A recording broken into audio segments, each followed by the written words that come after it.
It's the final round of the regular season of ChampCar iRacing Series in 2025. This is the iRacing League of the ChampCar Endurance Series. Real wheel-to-wheel racers and aspiring drivers battling it out across the year on iRacing for competition, for practice, and also for prizes. And it finishes here with round 12 at beautiful Road America, where it is, I would say, except for that wind, an absolutely lovely day. And this is America's National Park of Speed. Over 4 miles of sweeping high-speed racing. 14 turns, depending on how you count them, and they do love to count them here. We've got a 1-hour race ahead of us to decide the championship and the prizes that go with it, and hopefully in this BMW M2 we see some great racing along the way. We're live on HJ and ChampCar Live.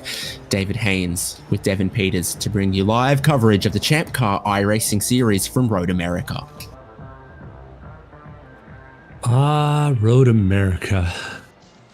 America's National Park of Speed. We're going to watch these guys go flying up and down straightaways, under the cheesy bridge.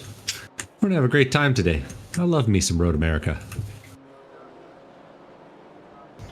We're 5 minutes from getting the racing underway, and that's qualifying at the moment, where Ryan Puxel is on top. This is the bend layout that many a club racer will be familiar with here at Road America, but maybe not NASCAR, IMSA and IndyCar fans. It cuts out that sweep there, which can wreck many a car. Ask Joseph Newgarden or many other drivers that have just committed a little bit too much to it, put one tire into the grass and had monumental accidents at sometimes north of 120 miles an hour.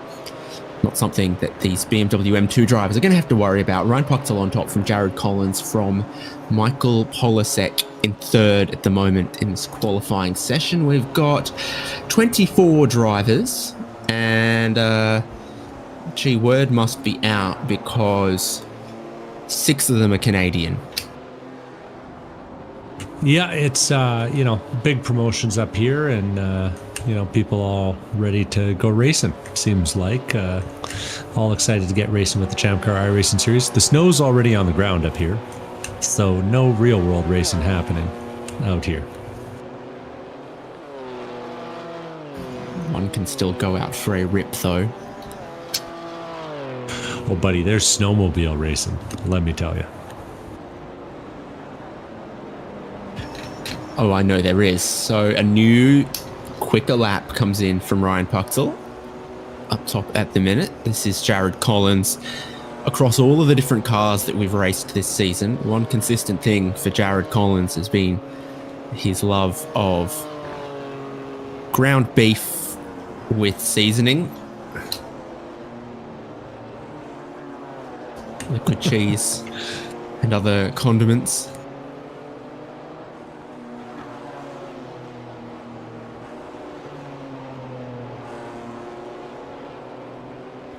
Oh man, all the finest things. Get some brats. You could make some really creative dishes if you engaged all the sponsors between the vehicle and the track.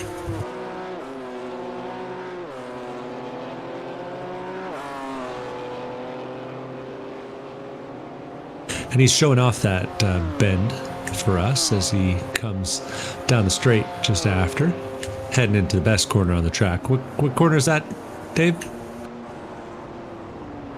Australia corner. No, that's upside down. And continues on his way up to the final bend. Road America is definitely on my racing bucket list, but there's plenty of tracks on the ChampCar series in the real world that are on the bucket list.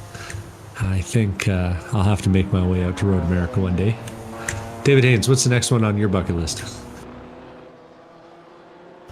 Can I just perpetually have Mount Panorama on my bucket list? Because every time I go, I want to go again. Fair enough. Oh, and you got to see a classic this past weekend, didn't you? It's a good track, and then sometimes the racing, the weather, everything combines to make it the greatest conceivable place to go racing. It's pretty good. It's pretty special. I'm trying to find a particular thing lest I have to paraphrase.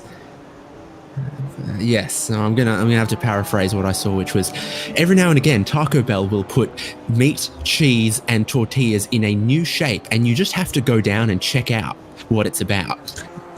Fair enough. Yeah, I totally understand that. My rural ass neck of the woods recently got its Taco Bell, and it has been a wonderful thing. Is it not too spicy for Saskatchewan? Oh, I'm all about the fire sauce, sir. Anyways, talking about meat sponsorships, we got the Salins car driving under the other meat sponsor that shall we not be named.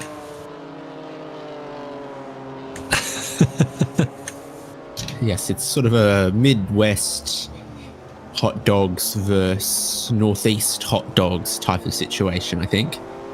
Is it a division rivalry? I'd say so, yeah. Except if you compare the products, of course. But either way, he's out there putting in laps. There's a lot of cars still putting in laps, even though we're getting kind of close to the checkered flag. In fact, the checkered flag is just waved. It's not stopping Kyle Robertson from putting in a little bit of a lap, though. Just gone purple in that last section, by the looks of things.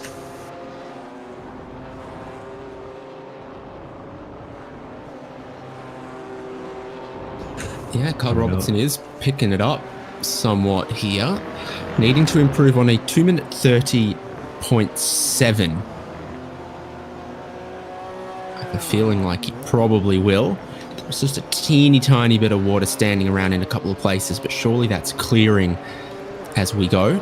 So he straightens it up onto the front straight, long run from that final corner up the hill to where the timing line and the checkered flag is, and it's waving for Kyle Robertson right now.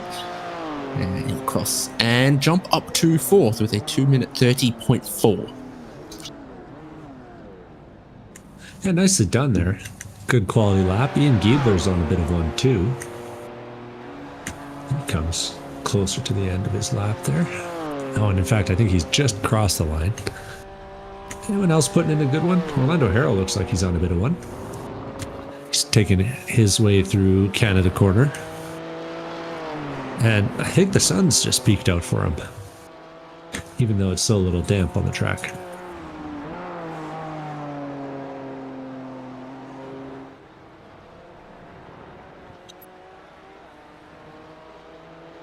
Perhaps a tiny bit wide out of the final corner, a mistake many have made. Perhaps Joseph Newgarden. Can't remember who did it this year. There goes Orlando, and that is a PB.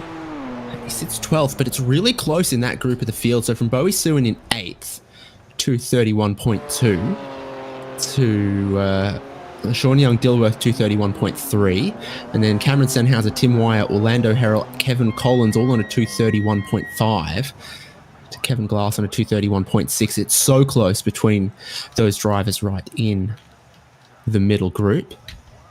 Checker flag is waved for everyone. I don't think anyone is left on track. We're heading towards a 1-hour race with a compulsory pit stop at Road America. We've had 3 different cars this season in use: the Toyota GR86, the ND Mazda MX-5 Miata, and this BMW M2 CS Racing.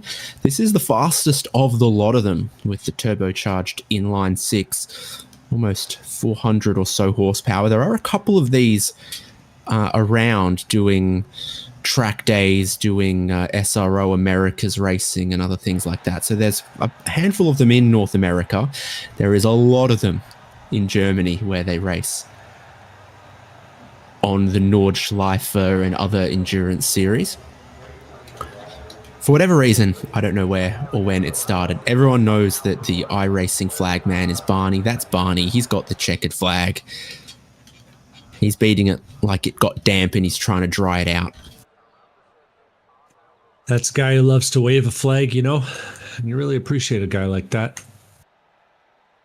I've heard that he's also spread his wings and his fame in the new NASCAR 25 video game that released recently. So if you want to see him waving his magic in more places, including on your console, I believe you can now. Yeah, and I've heard that that nice NASCAR game also features the same iRacing physics engine. So if you're, a little bit of a racing enthusiast, and you want to get a taste of the iRacing life. I had an idea it was a little bit more of the Monster Games physics engine, but it was iRacing's scan data and art, and it's sort of the mix of the two. But I haven't played it yet. I've just heard other people talking about playing it. We're lining up a little bit of a taste.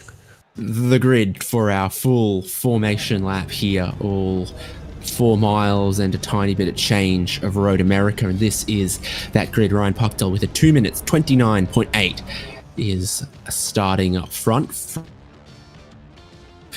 The points leader Michael Polasek in third, just ahead of Kyle Robertson, Sean Roberts and Ryan Carwile. Ian Giebler in seventh, and this really tight and competitive as well. From 8th, Bowie Suin to LaShawn Young, Dilworth, Cameron Senhauser. I read these times out earlier, including Tim Wire, Orlando Herrell, Kevin Collins, Kevin Glass, Caden Parks Miller, and Andy Cosick. Then the rest of our drivers was Byron Hayes, Brian Tidd, Logan Senhauser, Matt McGee, and then I think John Nicholford, Steve Hermé, and Cindy Pickett were the last drivers with qualifying times. In 24th, some things can't be helped. Devin Peters has accidentally parked his car on the wrong side of the paddock wall, and he's in the race rather than in the spectator car park. Whoopsies. Aaron Reed, no qualifying time, but he ought to be racing. It's a really nice car. What can I say? Just because you came to the game wearing the team jersey with your name and number on the back doesn't mean the coach is going to put you in, okay? That's the beauty of racing. If you got enough money, you can race anywhere. There's a certain Canadian driver that really illustrates that, but we won't name any names today. And congratulations, Nicholas Latifi, on achieving your degree. Did you see he graduated recently? I'm so proud. He had the hat, he had the papers. I can't remember what he studied. It's something business, because of course it is. Congratulations, smartest F1 driver to have ever lived, Nicholas Latifi. We're rolling on the formation lap. Let's take a reminder of where the points stand heading into the final round of the championship before we kick over into some endurance races in a couple of weeks' time. Michael Polasek, he has been near perfect. After 11 rounds, he has won 9 of them, and he is, based on the way the drop rounds are counted, functionally, mathematically unassailable. But there have been some other great drivers and great performances this year. It's so touch and go, nip and tuck between Ryan Puckdell and Jared Collins. Just 5 points between them in second and third. Kyle Robertson, Ryan Carwile, Ian Giebler, Tim Wire, Alex Harrison, Bill Woods, and Bowie Suin complete that top 10. And boy, is it pretty close between 5th place Carwile and, I guess, 10th place Bowie Suin.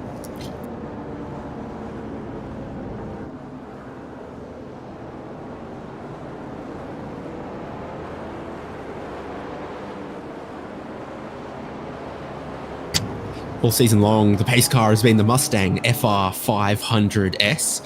And again, it leads us, but it's not the last time we're going to see Ford Mustangs this year in the ChampCar iRacing Series, as the GT4 will be in the Endurance Series alongside the Porsche Cayman and BMW M4.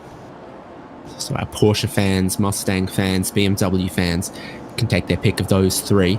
Forum.champcar.org, the information is all there with a little more to come and to be revealed.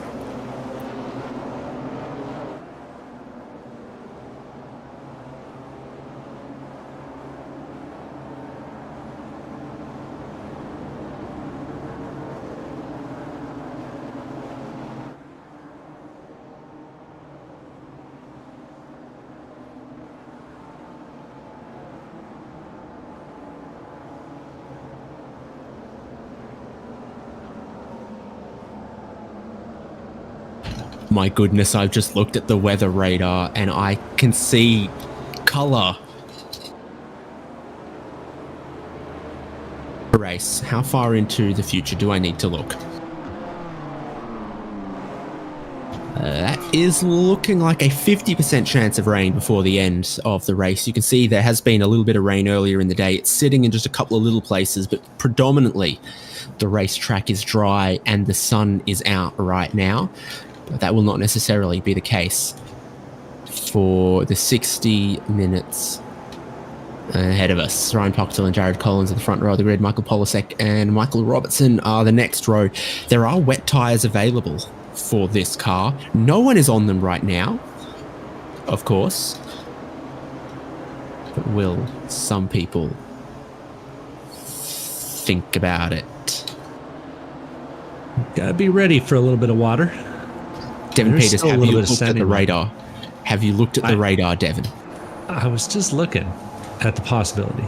You look at that. I will look at the starter's gantry because the Ford Mustang FR 500S pace car is in 2x2, a rolling start for the final round of the ChampCar iRacing Series in 2025.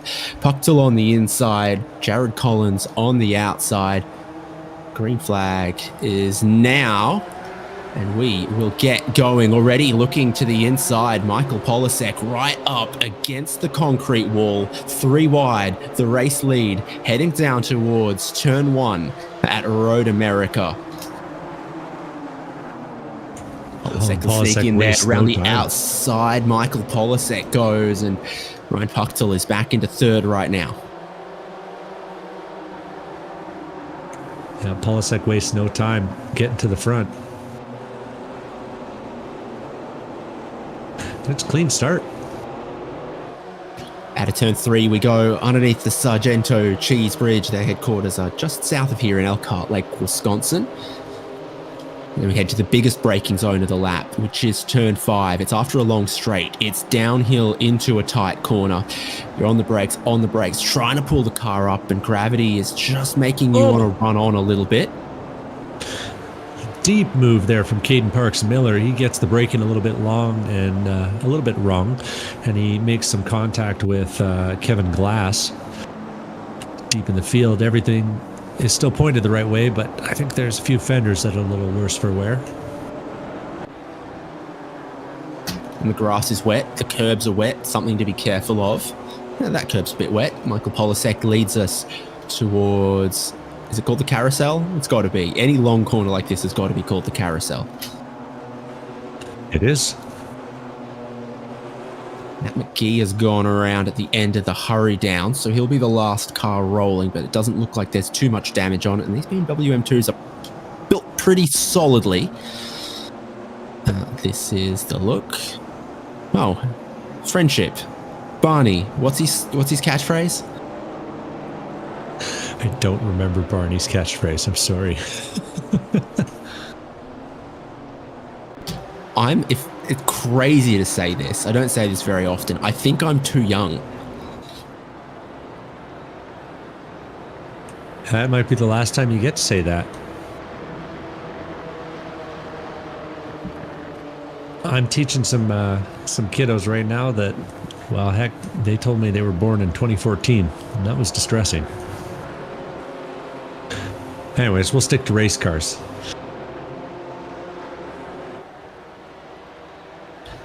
Yeah, they never age. Michael Polasek leads Jared Collins, Ryan Pucktel, Kyle Robertson, Sean Roberts as the top 5. Orlando Herald's made a couple of spots on that opening lap, so has Kevin Glass. And we saw how Caden Parks Miller made 1 or 2. We're all rolling 4 miles later. If you see a gap, David Haynes. Speaking of, we're seeing a gap right there. That looks like Cindy Pickett having a look at Logan Sennhauser, but Logan's going to have the upper hand.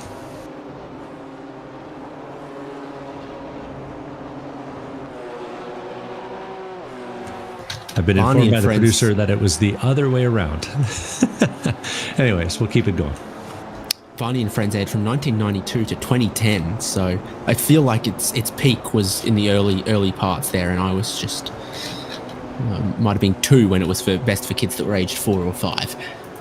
Something to think about. Still very wet in the runoff and the curbs at the minute. Got to be so careful there through that fast right-hander for all of our leading group here. Again, another downhill long braking zone. It was the outside, far side of the curb where all that moisture is hiding in the ripple strip that did catch out Matt McGee. Oh, and now it catches out Kevin Glass. Yeah, I was going to say, there's just a few people that are still, they're seeing all the sun and they're thinking the track is dry, but they're getting caught out here and there.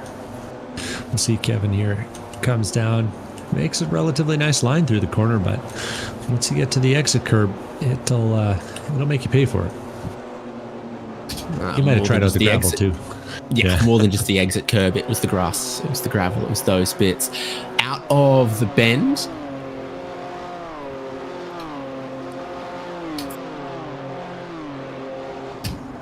That's Cameron Sennhauser.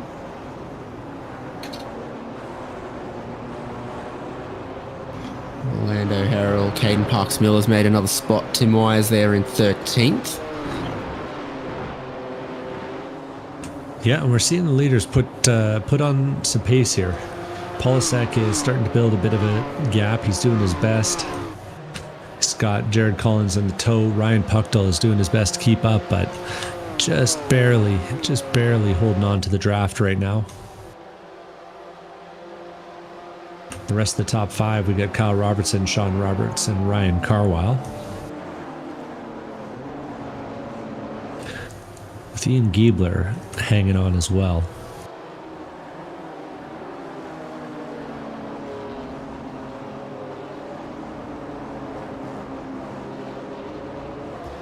One of the art car BMW liveries in the middle here, where they put a picture of the BMW on the BMW and then put another picture of the BMW on the BMW. And it just stacks all the way down. Very art. My favourite BMW art livery is the one that ran at Daytona, and on one side of the car was a giant coloured dot, and on the other side of the car it just said fast. It's like, if, adding stickers from eBay gives you 5 horsepower, writing fast should give you like 20. I like that. I'm not sure I've ever actually seen that one. I need to go look for it. And then there was another one where they put a picture of the car on the side of the car, so you can look at the car while you're looking at the car. Some interesting ones. I don't have a lot of thoughts about art, but sometimes it's funny and that makes it cool.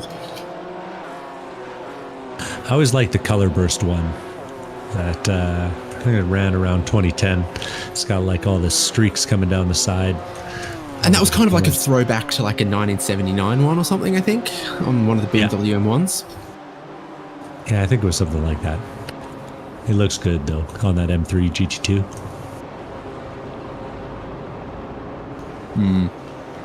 One of the first cars that RLL ran in IMSA before they no longer run BMWs now. 15 years of them. So we've got a couple of packs here, as you always would expect from these cars. 3 for the race lead, 4 for 4th place. That's where we're looking at the on Young Dilworth. And then Cameron Sennhauser still leading that group. I don't think Sennhauser, I forget which one's the younger one, I'm sorry. They're not that far apart in age. Didn't get a particularly great drive off the final corner. LaShawn Young Dilworth, Caden Parks-Miller is going to look to the inside.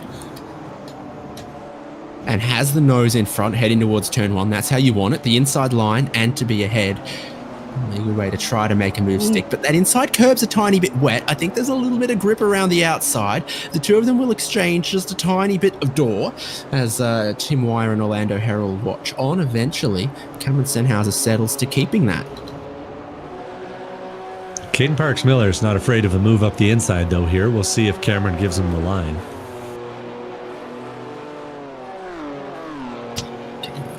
down to turn 5, looking for the inside. Again, look for how early the brake lights come on before the crest of the hill, braking all the way down the hill. King gets it wound up this time. I think that's about sealed it. I think that's enough to do it. Underneath the Corvette bridge. Still damp. Every time you've passed the red and yellow curb and you touch those black ripple strips, those are still quite treacherous, it seems. There, down the bottom of the hill here, there's a big one on the outside of Canada Corner. This is a look at the onboard.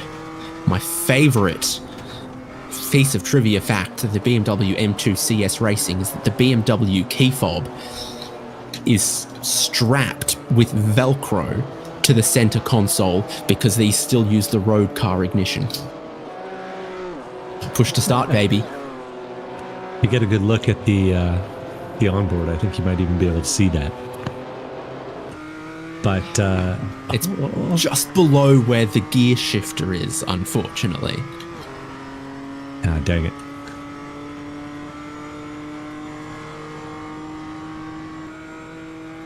We'll see if we can find it as we cycle through the cameras here, but either way, they're kind of nifty that way. And I guess that's one way for a manufacturer to make it so you don't need a Honda or something to go and hack in all their files to make your car work. Overall, very similar to the road car. I believe things like the traction control, stability control is the race mode of a road-going BMW M2. The engine is somewhat specifically tuned to fit within multi-class racing classes, but the transmission is also the road car transmission with the paddle shifters. Up front here, Jared Collins sneaking just a little bit closer to Michael Polasek. Does look like Collins maybe learned a little bit of something. And if we've learned anything from the first 11 races of this series this year, it is that being in second place during the first stint is a good place to be. Michael Polasek's made an art out of saving enough fuel to win some of these races on a quick pit stop. So we'll see if Collins or Puckdell are able to use that knowledge against him. One of the differences from a BMW M2 CS that you might see parked outside a dentist's office to this one is the gigantic fuel cell that the racing car has. It's a number of gallons. It might almost be 30 gallons.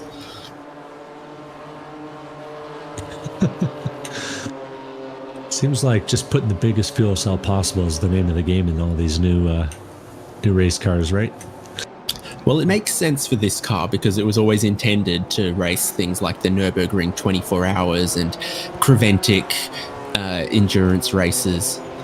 But for the Toyota GR86, I'm not sure that it was as necessary. They weren't really planning on that category taking on the Daytona 24. Oh, well, we just know they'll make great champ cars one day.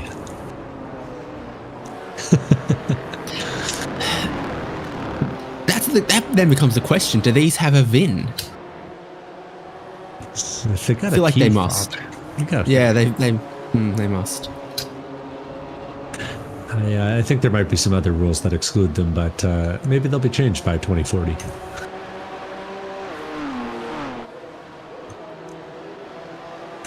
Either way.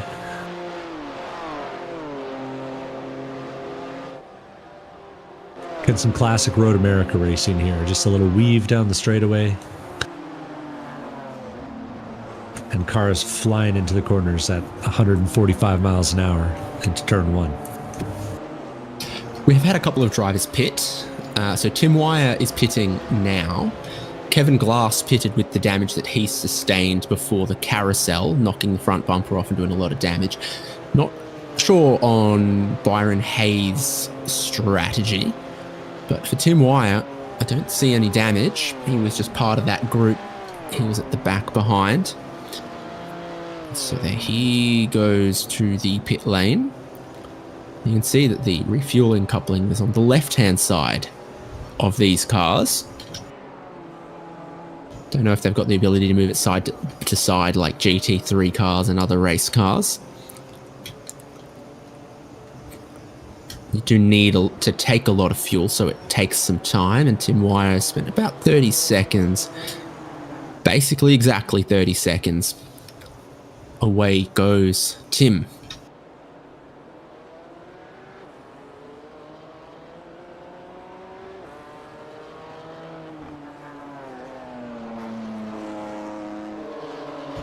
Like same tyres, just fuel from what I could tell.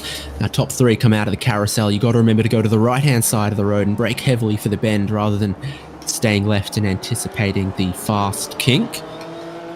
And the curbs are a little tighter, a little narrower, easier to touch some grass there through the bend compared to the main configuration. So you really do want to navigate that tight little switcher direction.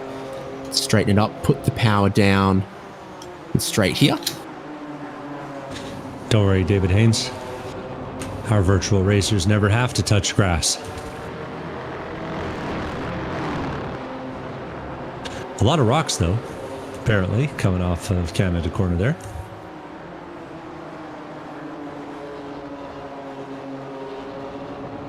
I've pulled out the handy-dandy calculator here. And so we are doing straight line speeds of approaching 148 miles an hour in these cars. So if you get a good slipstream like Sean Roberts has got, or like Jared Collins has got, this long front straight, you look for a little bit of a tow, a little bit of a slipstream. Roberts passes 130 miles an hour, passes 140, almost to 150, but not quite. These cars, the horsepower that they've got, they really do just kind of keep pulling in a straight line. They don't accelerate super rapidly out of a corner, but they've got that characteristic of a very flat power curve where they kind of just keep going. Yeah. Significantly BMW M8 GTE. Speaking of fast things, we got one of those in second place with Jared Collins setting the fastest lap of the race with a 2:28.9. First driver to break into the 228s this time by with a little bit of help from the draft. Let's look with him. His gear selection.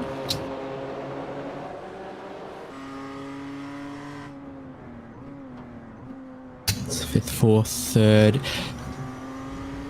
Unlike some of the other cars where you've got to be, H pattern selecting all of your own gears, it's like a dual clutch automatic controlled by paddles in this car. So that part's all relatively simple. The braking and the traction, not so much. So turn in down to second there, but it takes just a little bit of steering to control it as you power away through the gears. It's the same racing dash installed there that you actually find in the Audi RS3 TCR. It's an AIM MXL of some kind, but I haven't read their website, their product list recently enough to know. But it's a common and popular bit of racing kit.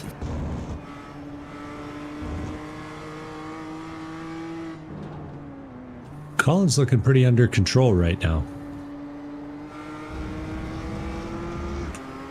as he's chasing Polisek here.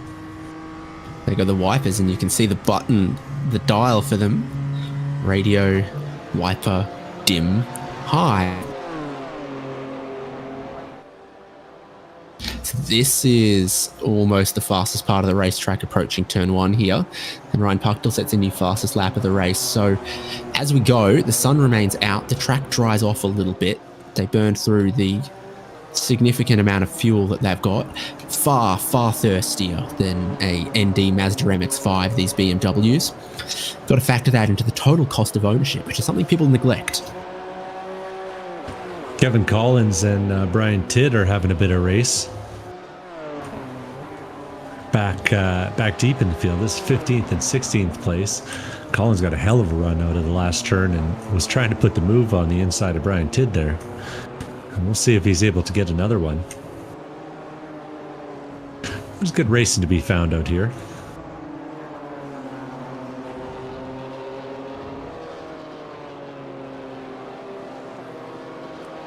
Looks like Colin's chance may have passed, though. We'll rejoin when he's ready to make another move.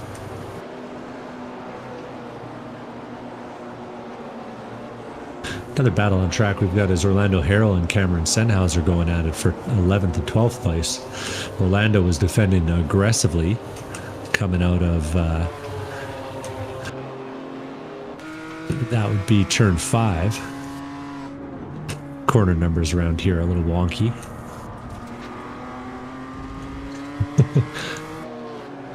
Either way,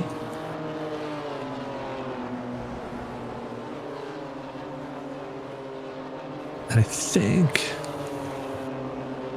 we'll see what Sennhauser does coming in, but it's kind of a hard corner to make a turn at the bend. Harder still to make an overtake. Ooh, and a little bit crossed up with Sennhauser on the exit. But we got people, throwing punches back and forth all the way up and down the field, Haynes.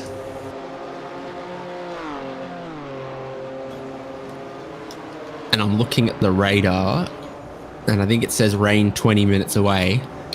And you can look at the top left of your screen, and it says there's 40 minutes left of this race. And so where that falls around the pit window, strategically, very, very interesting. Yeah, I gotta think you want to try and stretch it, but with the limited starting fuel, I wonder if anyone will be able to stretch it out that far.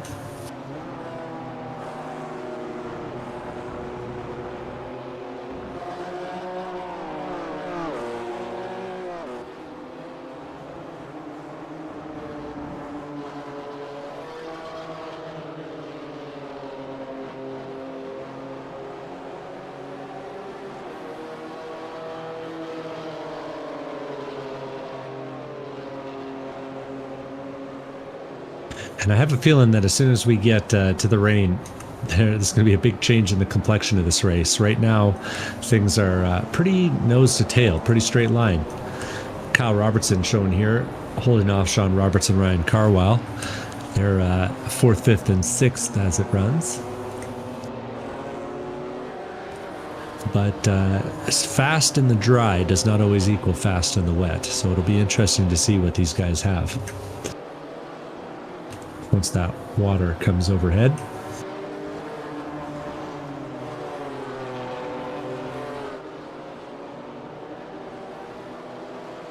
And we'll be expecting it to show up from the west here, I think. Yes, which means from the right bend around first. Here. Yeah, around here is where we'll expect it. So nice big puddles for these guys to splash through. Quack, quack. Caden Parks Miller, not a duck. But Bowie Soon might be a sitting one if Caden has his way. Yeah, so now they begin to build up speed. I think Parks Miller has just a fair chance, fair claim to the inside of Canada corner here, and might have almost let that one go. Hard to say. Parks Miller goes to 9th. Nicely done. Couldn't have picked a nicer place to do it.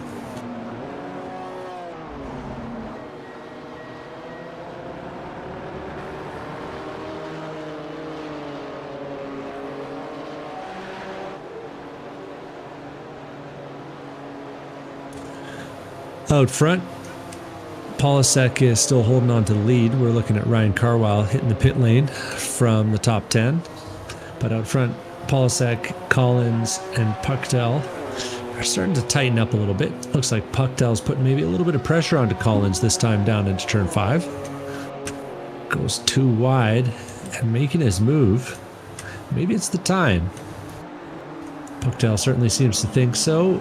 Gets it woed down. and hits the apex, but the better run goes to the car on the outside. And this is a set of corners where that could be a big advantage.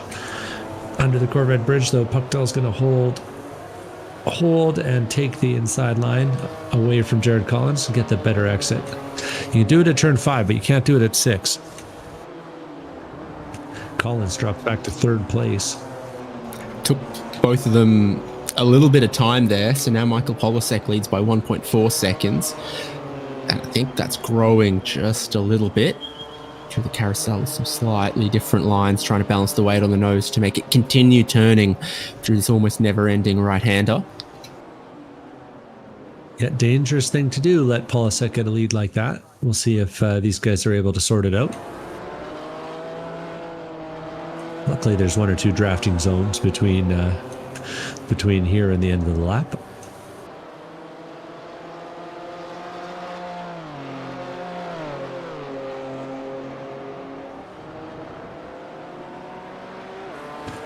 Sean Dilworth looking like he's under a little bit of pressure from Caden Parks-Miller.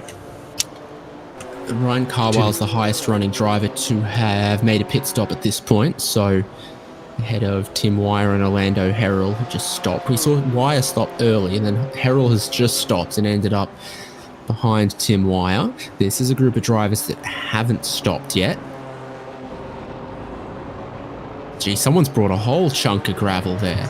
Yeah. Goodness. I think someone stopped and grabbed a shovel. Crazy. Everyone's coming in now. So Michael Polasek, Ryan Puckdell, Jared Collins, the top 3 all in. And then Kyle Roberts and Sean Roberts and Ian Giebler, the next group. And how about that group of Young Dilworth, Parks Miller and Sewin? They're all pitting. The sun is out right now, but if you look to the west, is that a famous quote? Rain is coming. It is curious. Like, I don't have enough experience on the tires in this M2, Haynes. Do you think that they can make wets last for 15? There's a lot of tire changing happening with this group of drivers.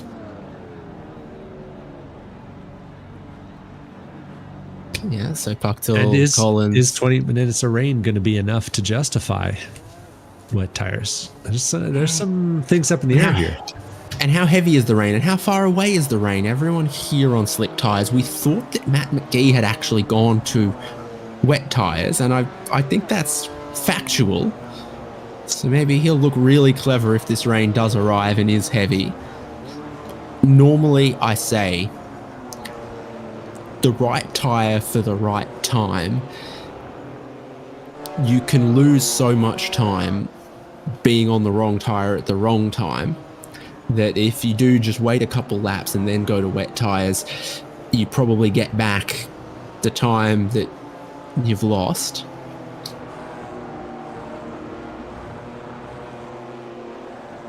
So Orlando Herrell ends up just ahead of Parks Miller, who had a slightly long stop. Michael Polasek still leads. He's got 2 seconds over Ryan Puckdell. Jared Collins. Where has Collins lost this time? It's not through the lane. Is it on the exit? Yeah, it looked like he was falling back a little bit as they were exiting.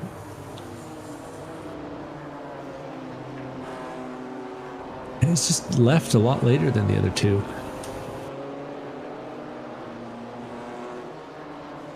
He's maybe the guy who was burning the most fuel trying to keep up with Polasek through that first stint.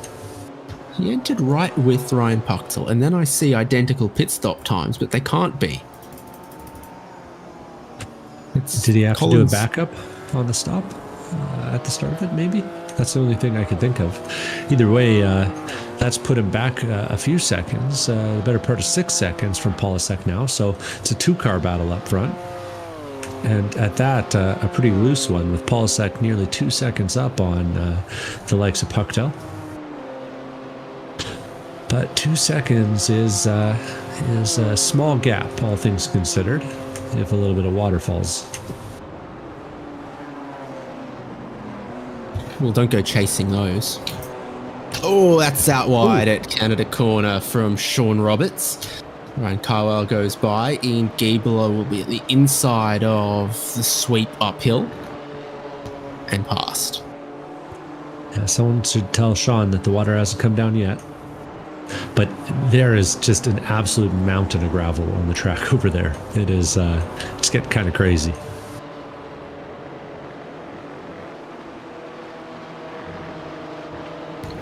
After a 36-second stop, Caden Parks-Miller is making a couple of passes for the second time.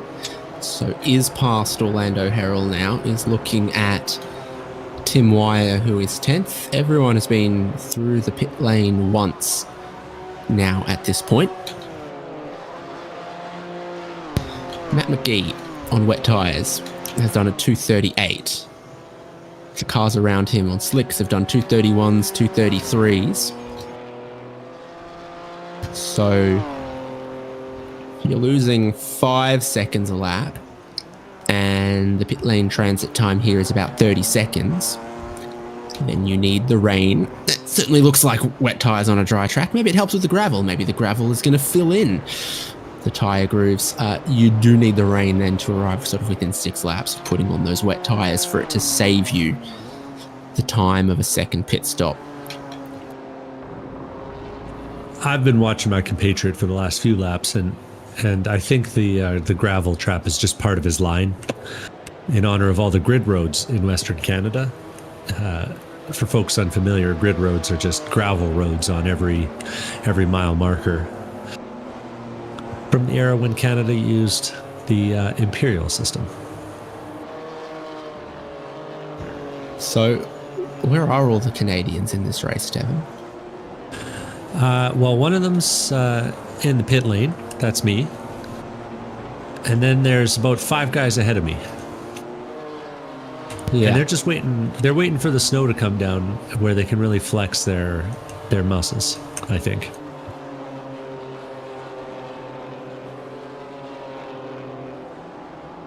We've got Cindy Pickett running around at the back of the field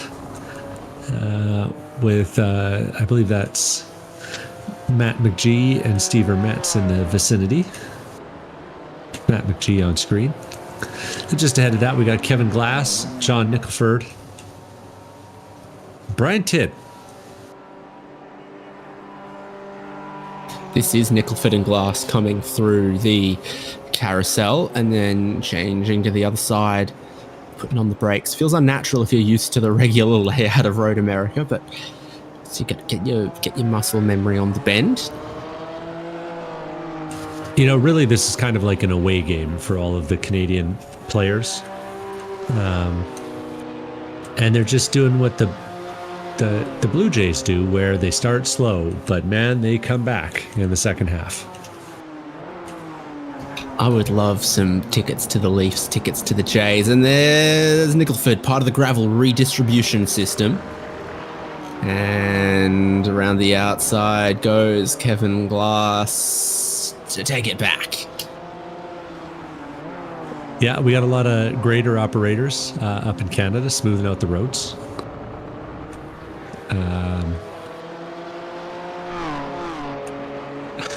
You've also got Greater Ontario, Greater Toronto.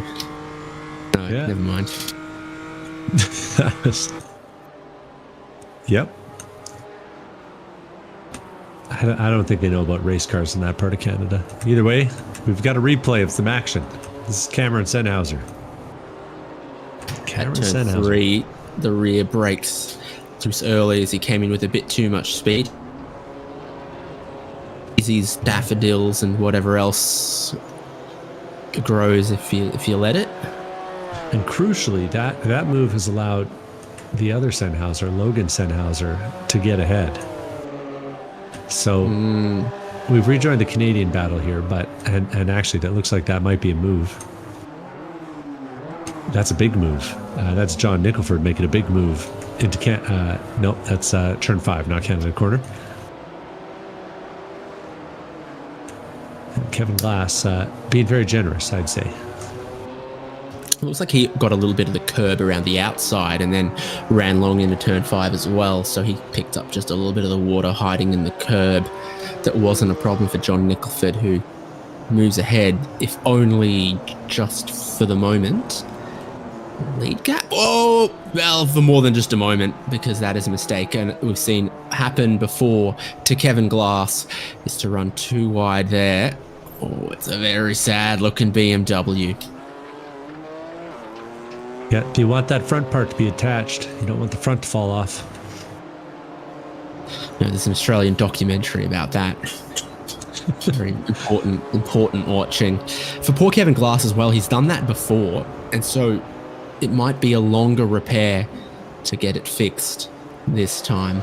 Tim Wire in the top 10, Caden Parks-Miller with a bit of a run down the front straight.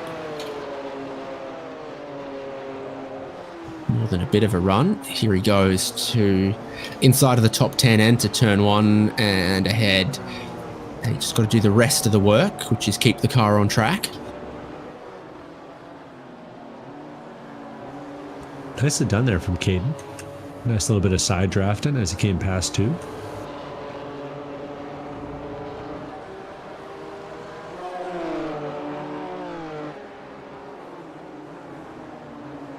This is the Sennhouses. Just ahead of Andy Cosick, Cameron and Logan. Logan qualified higher, but Cameron's in front right now. Logan doesn't like that, I think. Putting a lot of pressure on the sibling. He runs wide out of 5, has a snap across those damp ripple strips, gathers it up top of the hill past the Corvette bridge. Well, it's starting to dry out in that ripple strip on the outside there. Fast Kink leads downhill. Always lots of spectators in this area. Just got to mind the exit here. Oh boy, do ya.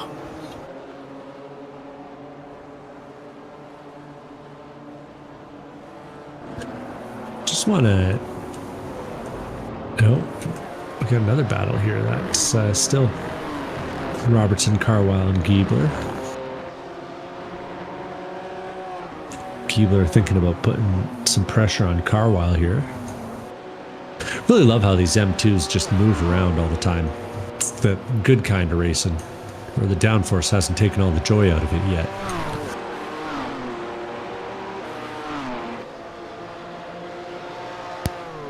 Pachtel picks up a little bit of pace. Ryan Carwile can't quite go with Kyle Robertson onto the front straight. And Giebler has a pretty good lap right there, within 1/10 of his personal best. But our eagle-eyed viewers will have picked out that other purple number that just popped up there. And I'll throw it to the front of the field because Michael Polisek is losing ground. Just a little bit, but losing ground to Ryan Puckdahl in second, who has turned what was a 2-second gap just a few laps ago into a 1.3-second gap as they come around the corner under the Corvette bridge there. And I think Puckdahl's actually starting to pressure for the lead here. If he can just sniff some of that draft, I have a feeling he might be on the rear bumper of Polisek. Toot sweet. That means real soon, David Haynes. That's it. I've done the research. So Gandalf says look to the east, but they say look to the west in Defying Gravity in Wicked. And look to the west we must, because rain has begun to fall on the carousel and on the bend. Headlights on for the race leader, Michael Polisek. Ryan Puckdahl struggling. And we'll see. There is, rain coming. More rain to come. This will be challenging with 22 minutes to go, because if it just sprinkles, you don't pit. But if it becomes torrential, then surely you must. Knowing where the line is going to be important. And we've got the nice little radar display in our booth, but these guys don't. So they might not know exactly how fast this rain is going to show up. And it looks like both our leaders have decided to carry on. So last lap from Michael Polasek was a 2:28.9. Encounters Ooh. a little bit of traffic and some rain. It becomes a 2:29.5. And our third place driver has decided to enter the pits. If the guys ahead are doing one thing, you do the other, Haynes. It's a roll of the dice for Jared Collins. Surely this is to put a different set of tyres on and hope that he can undercut the rest of them. He's the only driver pitting in here in the top 10. The rest of them have gone by. Oh no, Jared Collins speeding on pit lane. This is not going to be a quick stop. That's brutal. And after a really strong, consistent season with that move, I think Collins taking himself out of consideration for this one. Pucktill still needs to see the checkered flag, and he stayed out on the slicks as the rain begins to fall. At least at this point, some other drivers have come in. Tim Wyatt, Orlando Herald, and Andy Kosick. Surely thinking about a different set of tyres. The rain is clearly spreading now. You're seeing some here at turn 5, seeing some at the Corvette Bridge. It's still the western half of the circuit, which is predominantly the carousel, the bend towards Canada Corner, where the rain is beginning from.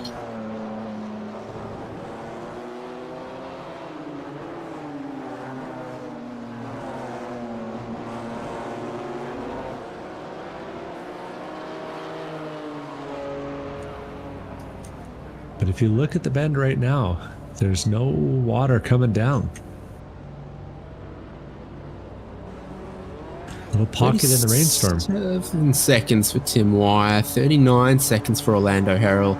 Combined with the pit lane transit time, it's a more than a minute decision to make the tyre swap. So with about 8 laps left, you need the people on slicks to be losing, at least 8 or 9 seconds per lap, and it's time to shine, Matt McGee. Yeah, I think no tires is the move right now, but we'll see how it looks in a few laps here. Just seeing a little bit of a sprinkle around Canada Corner, but the rest of the track's still looking pretty dry.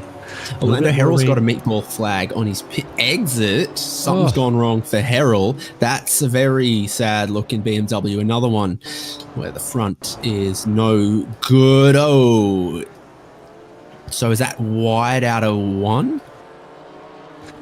Yeah, that was one of those expensive mistakes. We'll see it here. You're on a new, cold, wet set of tires. Grass, gravel, bang.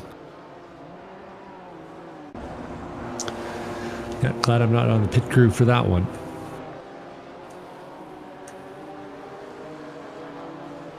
Robertson and Carwile getting close together here with Ian Keebler not too far behind. This is now the battle for the podium with Robertson holding third place. Water now entering turn 5. These guys come to the end of the straight at 145 miles an hour only to run into a wall of rain. Yeah, you could see it. You could see sort of that misty rain over the crest as they were heading towards turn 5. It was dry out at turn 3, but it is raining there at 5. Raining a little bit at the top of the hill here.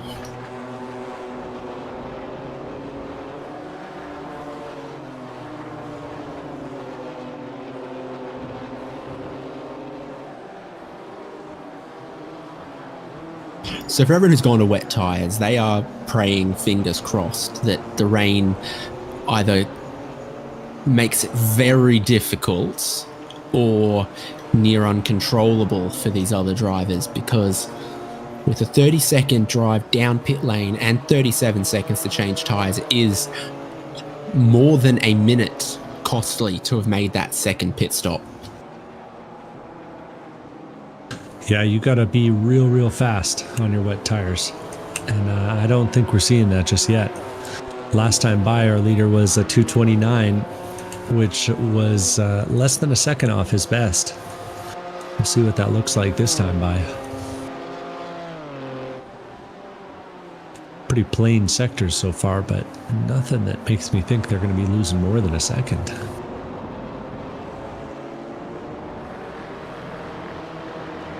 wonder if anyone else pits this time around, because as I look at it, I think maybe you are going to eventually need those wet tyres, but a few have gone just a tiny bit too early. Definitely Matt McGee went too early, but have Tim Wyer, Jared Collins, Andy Cossack gone a tiny bit too early. Michael Polasek stays out with a 2-minute 31. Now we need to see that come down into sort of 2-minute 40s or slower and quickly to that's kind of becomes the crossover point mathematically. Kevin Glass might have timed it right. He's hoping so. I have read his messages in the Discord for the ChampCar iRacing series, and I'm not sure he's convinced he's timed anything correctly today. He's not entirely pleased with himself. Now, Polasek kicking up a bit of spray as he heads into turn 5. So I think they all are down this straight now. So the rain has arrived. It's still a little bit misty, but they're going to run into the hardest stuff still coming from the west, coming from the carousel and the bend sort of section of the track is where it'll be wettest. Sennhauser split strategy as Cameron Sennhauser pits, but Logan Sennhauser stays out. Byron Hayes and Kevin Collins also bite the bullet on a second pit stop. Things are starting to look a little treacherous in a couple of these groups as the pace of the race has dropped away 2 or 3 seconds per lap based on this sprinkling rain, and yet could be more as both the rain intensifies and the cumulative of the rain grows. Polasek's down 4 seconds through the last 2 sectors, so it's happening. The track is getting real wet right now. It's been exciting watching. Yeah, part of it also perhaps a tiny hint of traffic. Carl Roberts and Ryan Carwile very close. Sean Roberts picks up a meatball flag. Where and how has that happened? Things are becoming dramatic in the final 15 minutes of the season. Polasek down the inside, breaking off the line, and do you know what? It's the Kevin Glass special for Sean Roberts, I think. How wet do you want that ripple strip to be? Answer, very. Nose comes off. You got to have headlights. You got to have a front bumper. Roberts is headed for a second pit stop, whether he likes it or not, and it's going to be for wet tyres. Our race leader just tested the rumble strips that time by, but he didn't find him that wet at all. He's going to stay out for another lap. And with only 14 minutes to go. Cool. Ooh. Got pucked up going to the wets. So how much worse is it? Lap time crossover was sort of 2:38-ish. So then you need an advantage on that on the wet tyres. Probably need the slick guys to be down to sort of 2:45s. Need some slick tired cars to stay out here to give us an idea. Ryan Carwile goes from a 2:32 last lap to a 2:38 this lap.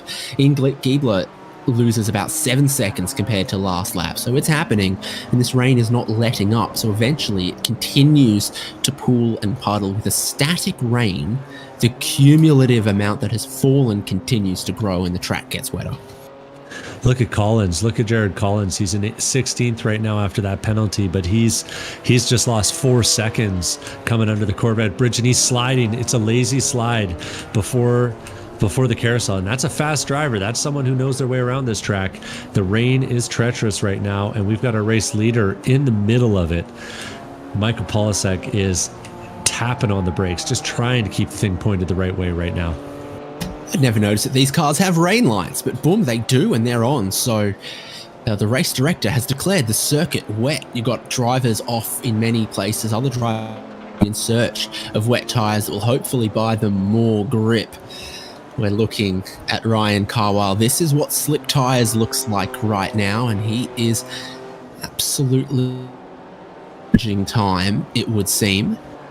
So I think wet tyres is the call, but the answer is, did a couple go a few laps too early? The comparison is Michael Polasek, slick tyres. Highest running car on wet tyres right now is Ryan Pucktel.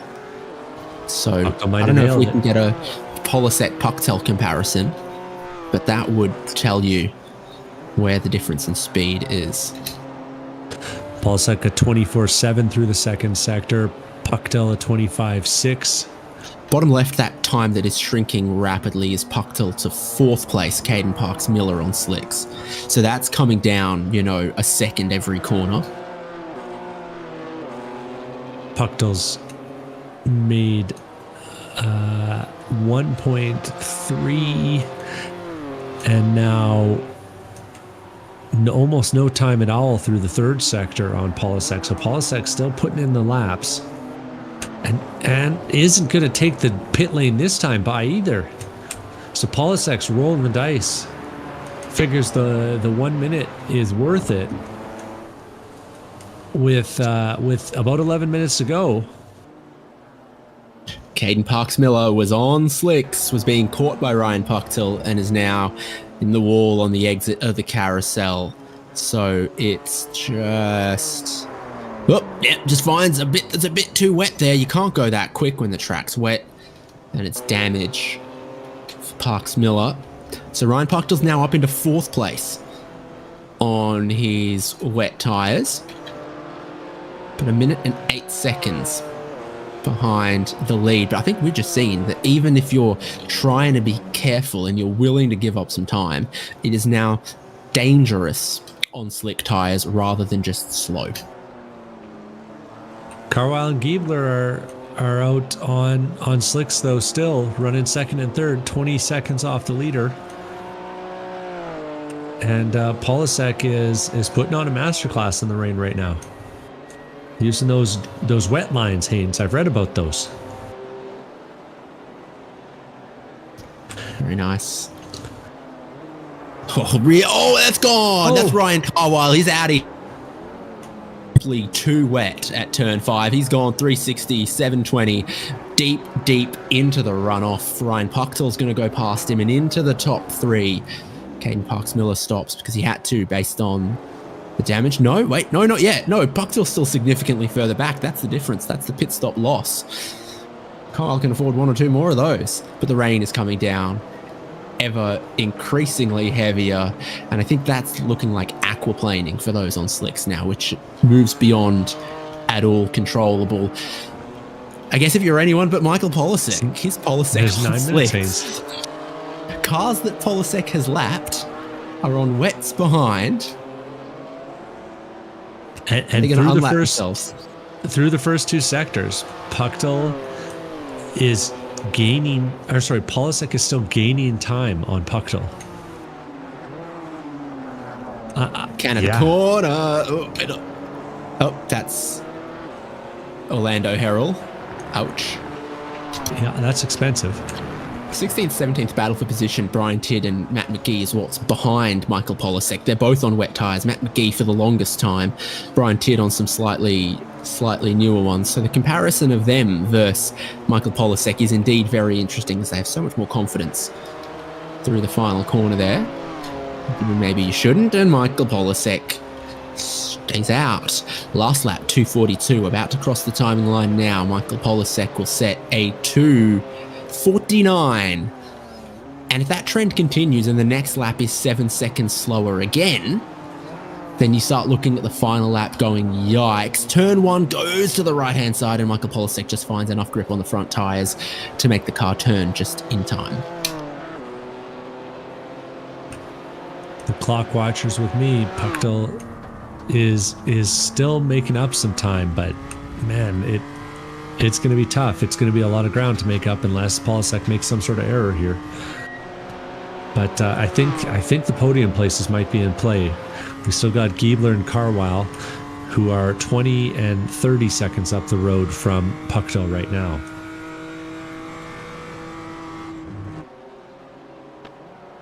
So how early do you have to brake? It's dark, it's gloomy, the rain is continuing to come down. There's so much spray. Giebler's just found the dirt in second place right now. Had a big off. Like this? Yeah, almost exactly like that. I was going to say Ryan Carwile is following the wheel tracks. And Stephen Hermetz too. Stephen is still on slicks to his credit. True Canadian. Only needs 3 season tires for 4 seasons. Downhill braking zones are becoming very, very tough. So you're seeing that there at turn 3. Here at turn 5. 500 feet before the corner, Ryan Carwile. Oh no, he does it again. The rear's lock. He ends up in the runoff of turn 5. This time he's facing the correct way. Hello. Is it difficult to brake on slicks there? It does seem like it. Michael Polisek's having a hard time with lap traffic right now. He's in the bend. He's just gotten past Matt McGee, who's on the... Well, he's racing with Matt McGee, who's going to get better traction off the corner. Let's see if we can get a camera onto Michael Polisek. He's battling with the lap traffic, who are battling with each other. Brian Tidd up ahead. They're too wide through the kink. And things are spicy all over the track right now. But is that the sun, David Haynes?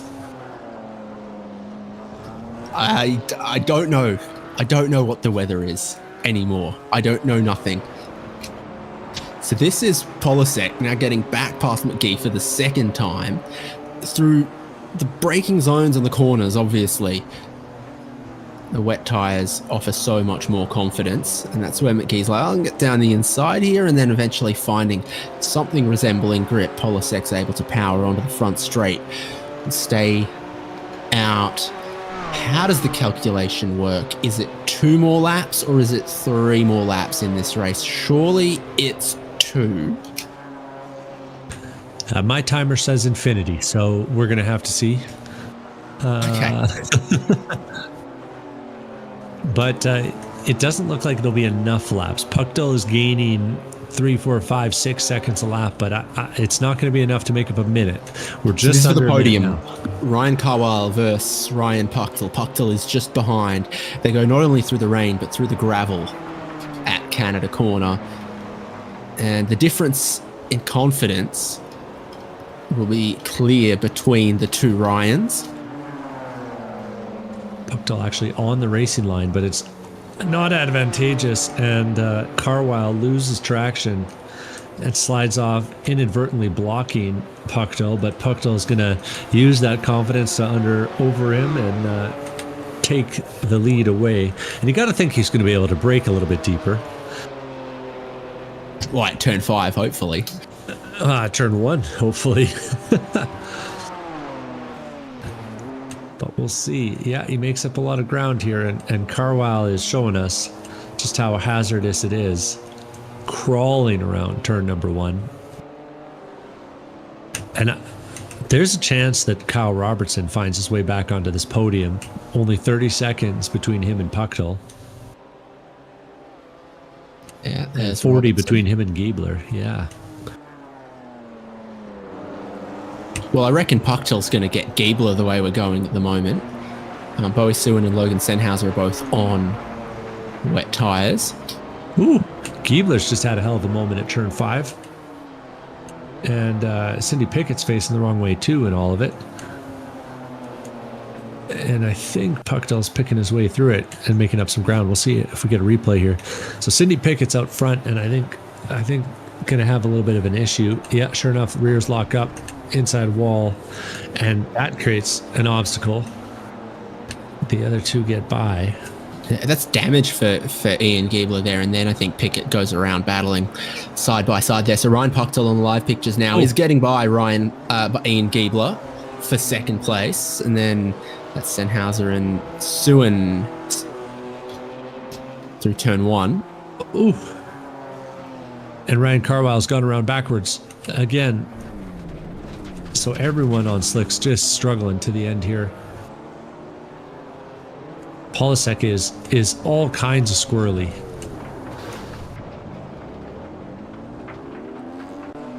But we'll see the white flag shortly. So out of the final corner, heading up the hill, 2 minutes 30-ish on the clock. Let's see how it's been calculated based on these ever slowing lap times. That's a white flag being waved. It's the white flag. Yeah, I can see it, dude. One more lap. I didn't see it. I didn't see Barney waving a flag. Okay, I just have the graphic settings way too low, apparently. Either way, Polisek is carrying on.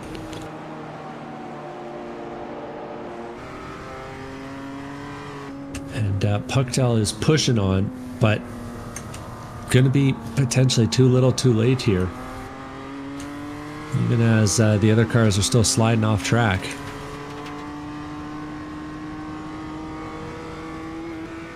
So Ryan Pucktel on wets has made his way up into second position to greet the white flag. Rain falling down, wipers non-stop, spray ever increasing, but he is not going to find 45 seconds on this last lap to Michael Polasek unless Polasek ends up in the wall or in a gravel trap or worse. Yeah, Polasek just tiptoeing around. And too wide. That's... Who's that for us, Haynes? Well, the Sennhausers have ended up, having pitted one lap apart. They're now back together, and then Jared Collins ahead of Caden Parks-Miller, one of the late movers to the wet tyres, but not like it's helping Collins that he's got the wet tyres on. He loses it at Canada Corner. He's going to lose part of his rear deck lid. He has made that thing into a 3 Series compact. Yeah, another expensive one there. So Michael Polasek to take the championship with a race win to make it 10 from 12, needs to keep this car on the road for one more treacherous lap of Road America. The rain is still coming down. There's water everywhere. He's at walking pace as Ian Giebler from 4th will be another victim of the bumpy, wet braking zone at turn 5. Kyle Robertson is up into a podium position on the wet tyres. Ryan Pucktel is up into 2nd. In 4th and 5th right now, but Sean Roberts could take a couple on the final lap for Michael Polasek. Survival is all that is necessary. At Canada Corner, there is no traction through the rain, through the gravel, and through this. What was a 45-second lead is now 33 in just a number of corners, but the checkered flag is beckoning Michael Polasek. Credit to Polasek. Wind, rain, 50 other drivers that wanted a piece of the prize, and Polasek's held it together all season long, and he'll hold it together for one more straightaway. A winner in the Toyota GR86, a winner in the BMW M2, a winner in the Toyota GR86, and a winner at Road America, and a winner for 2025, Michael Polasek. Ryan Pucktel's decision to move to wet tyres has been somewhat vindicated, but still it doesn't look creepy for him out there.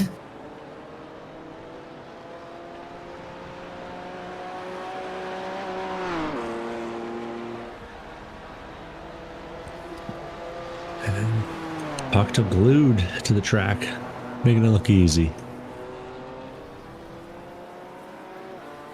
Kyle Robertson coming up the hill through the final few corners, navigating the chaos quite effectively, and is going to lock down 3rd place in this final race of the sprint season. Sean Roberts having overtaken Ryan Carwell when he was facing the wrong way. Both of the Sennhausers have gone by Ian Giebler. Bowie Suin's just gone by Ian Giebler. The difference is now sort of 10, 15, 20 seconds a lap. Giebler's struggling to the checkered flag. Caden Parks-Miller's, 11 seconds back? Surely not, with a couple of corners to go. No. I think that's 3 spots on the final lap. Oh, it really is. Yeah. It's a good day for a drift, I'd say. Logan Sennhauser is going to hold off Cameron as they cross the line.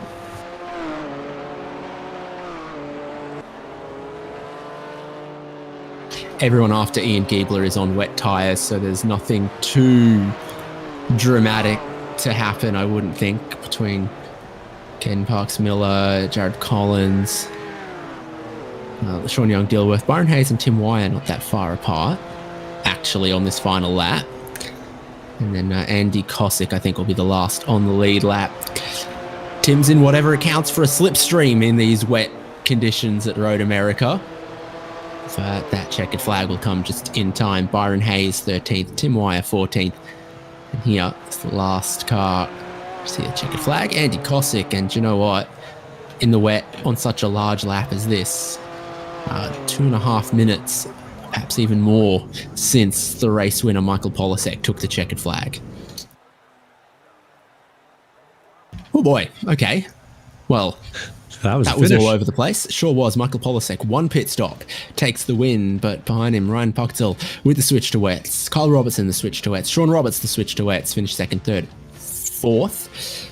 Ryan Carwile and Slicks did manage fifth, but then Logan Sennhauser, Cameron Sennhauser, and Bowie Suin came through the field late with their change to wet tyres. Ian Giebler stayed on the slicks, and it cost him a little bit. Right towards the end, he finished ninth. Caden Parks-Miller in 10th. And then we had Jared Collins, LaShawn Young-Dilworth, Byron Hayes, Tim Wire, Andy Cosick. We all just see over the checkered flag moments ago. Top 15 on the lead lap before you saw Matt McGee actually just drop off the lead lap right at the end, letting Michael Polasek through. Probably could have stayed ahead, maybe didn't want to. Brian Tidd 17th, Kevin Collins 18th, John Nicholford 19th, and Cindy Pickett 20th. 3 laps back, but still a classified finisher, Steve Hermes. Same for Orlando Herald, 2 laps behind that, and Kevin Glass 2 laps behind that. Everyone who started the race did complete at least half of Michael Polasek's race distance. Very, very interesting. Road America. Road America always delivers, whether it's the rain or the racing. You know, you're going to have a good time when you head down to Elkhart Lake. And sure enough, we did. And a suitable cap to the sprint season. But don't you worry, folks, there's still more racing to come. The Team Endurance Series will be starting on Saturday, November 1st, with races on the 15th, the 29th, and December 13th to wrap it all up. But before we start talking about that, I think we got some folks that need an interview. David Haynes. Second place, Ryan Pucktel will join us. You made the switch to the wets and it so nearly paid off. Yeah, it was pretty close, but I mean, Polasek, I mean, he drove really well on those slicks in the wet, so it kind of worked out for him as well. But I definitely pitted at the right time for sure. I think if I would have got another lap, it would have been a very sketchy in lap to pit on the next lap. So this says that your 4-tyre change pit stop cost about 1 minute and 7 seconds, and then you finished 29 behind Michael Polasek. So you still caught him by 30 seconds, but you needed somehow the race to go a tiny bit longer or the rain to be wetter to make up that other half. Yeah, I wasn't sure what Polasek's strategy was gonna be. I thought for sure he was going to pit on the next lap after me, but when I saw he didn't do that, I kind of assumed that he might tough it out, so I just had to kind of push as hard as I could. And you were absolutely neck and neck in the points with Jared Collins coming into this final round. And with the second place finish and that security, you will pip him to that second. Awesome. Yeah, it's been great driving with those guys. They're quick and made some great racing, and it was good competition. Not everyone. Well, some people will be glad to see the end of the BMW M2 after this, but I'm sure that racing it in the rain will have changed their mind and they've fallen back in love. Yeah, I don't think so. Well, congratulations. Thanks for racing with us. Well done. And good strategy overall. But we've seen in 2025, it takes perhaps even more than rain to stop Michael Polasek. Yeah, I don't know what it's going to take. I don't know, some extra horsepower. I don't know. But yeah, thank you guys for a great season here. You guys did a great job. Appreciate it so much. And thanks for chatting.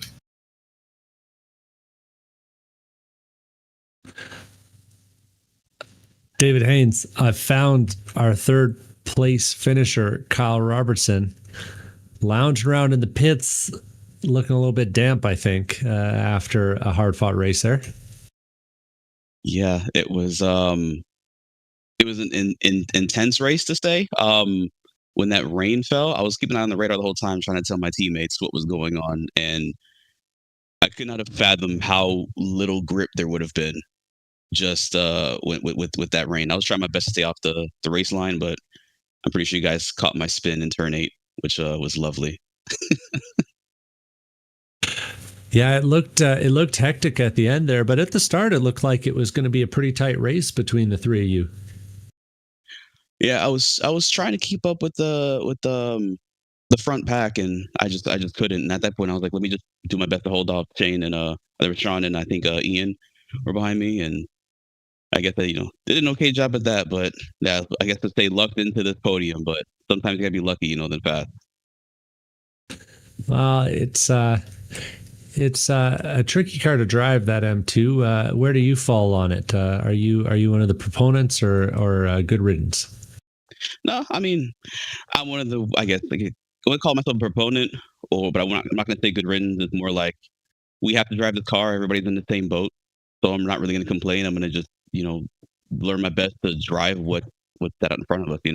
It's an interesting car for sure, but I mean it is what it is. We like I said, we're all dealing with it. You dealt with it pretty well. You dealt with them all pretty well this season. Fourth place in the points this year, all said and done. How's that feel? It feels good. It feels good. I think I've been racing you guys now for what 3 years. And I just feel like I keep raising my game every season, and every season I do that, more people come along to show me that I still got to get better. So it's been it's been interesting. I mean, I'm not gonna be upset with a fourth in points because the guys that are behind are rapid. So I'm pleased with it. Just now I know for next season I definitely got to try and find another 3 to 5 tenths for sure. Don't we all? Don't we all? You going to be putting in a team for the endurance series there? Oh yeah, you guys know you'll definitely see us. We're gonna have multiple cars running. We love having the drivetrain cars out there. That was the correct Any question was predictions? how many cars? Yeah, I was going to say, yeah. Exactly, exactly. Shoot, I don't even know how many cars we're gonna have again. I'm hoping at least three. We'll see. With two drivers each. We're growing our team day by day. Actually, we have Caden Parks Miller. He's actually one of our rookie team drivers that we have. That's why he has that white, green, and black livery. So you guys see that. That's one of our rookie team now. Yeah, so like I said, we're growing and we're trying to bring all our drivers to this series as part of our Sim to Reality program we got going on, and make sure that they get exposed to the great drivers in here because when you get out to the track, he's racing the same people in the real life series. He looked pretty good today in his race there, and yeah, the whole team's looked good this year. Thanks for coming out and thanks for making us part of all that. Yeah, I appreciate you guys. Thank you so much for having the series. Our I guess team owner Andre, he makes it a requirement that we do this. It means that much to us, and yeah, just looking forward to the Enduro series coming up. Looking forward to seeing you on track. Well, we'll see you soon. Thanks again. Thanks, guys. Take care. There's one more person left to speak to, and it's not just the race winner, it's our 2025 champion, drumroll, fireworks, whatever, Michael Polisek. Congratulations. Thank you. It was a very interesting race. At the start, it was very difficult to try and lead the field and pull enough of a gap to the point where Jared and Ryan were unable to make a move on me. Fortunately, I was able to do that, even though I wasn't able to break the draft. And then after that, it was just a matter of keeping the distance to Ryan. He was really, really fast, and it was a struggle trying to keep that 2-second gap. Unfortunately, I made a mistake, and he started to close in, and with the very powerful draft of these cars, once you're in it, if you're relatively similar pace, it's very easy to catch up to the cars ahead. So I was preparing myself for a battle. Fortunately, I got very lucky with the lap traffic.